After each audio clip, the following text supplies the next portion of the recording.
The world of digital assets, especially stablecoins, it can feel like a really complex puzzle sometimes, can't it?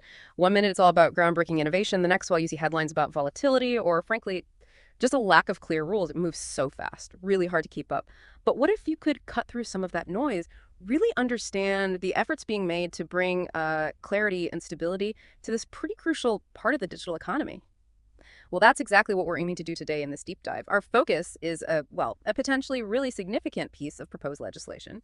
It's aimed at creating a clear regulatory framework for payment stablecoins right here in the United States. The formal name is the Guiding and Establishing National Innovation for U.S. Stablecoins of 2025. Catchy, right? Or maybe just the Genius Act of 2025. This was introduced in the Senate back on February 4th, 2025. So our mission today, really for you, is to pull out the essential nuggets of knowledge from this proposed bill. Help you understand how it defines stablecoins, how it aims to regulate them, and maybe secure their future. We're hoping to turn that complex puzzle into a much clearer picture. Let's dive in. Okay, so let's unpack this.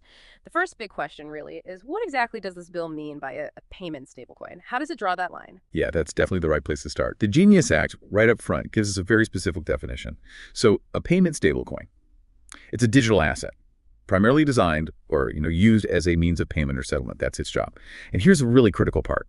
Its issuer, the company behind it, has a firm obligation, like a promise, to convert, redeem, or repurchase it for a fixed amount of money. Think of it like a digital token that's always meant to be worth, say, exactly $1. The issuer has to represent that, or at least create a reasonable expectation that it will maintain that stable value. And just as important is what it isn't. The bill is very clear. It's not a national currency like the US dollar itself. And it's also not a security like a stock or bond issued by an investment company.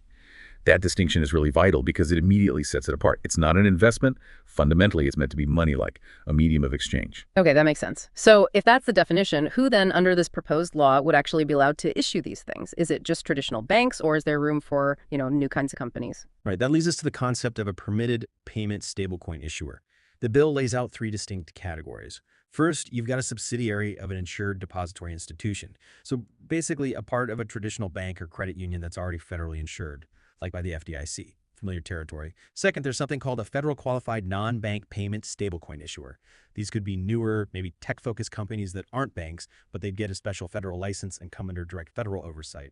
And third, you have a state-qualified payment stablecoin issuer. That's an entity approved and regulated at the state level by a state regulator specifically for stablecoins. So yeah, it's a mix, but a very controlled, very specific mix. That is interesting. So not just banks, but it sounds like the bill is incredibly strict right from the get-go about who gets to play in the space. I mean, the very first rule, Section 3, basically says it's flat out unlawful for anyone other than one of those permitted issuers to issue a payment stablecoin in the U.S. That seems like a really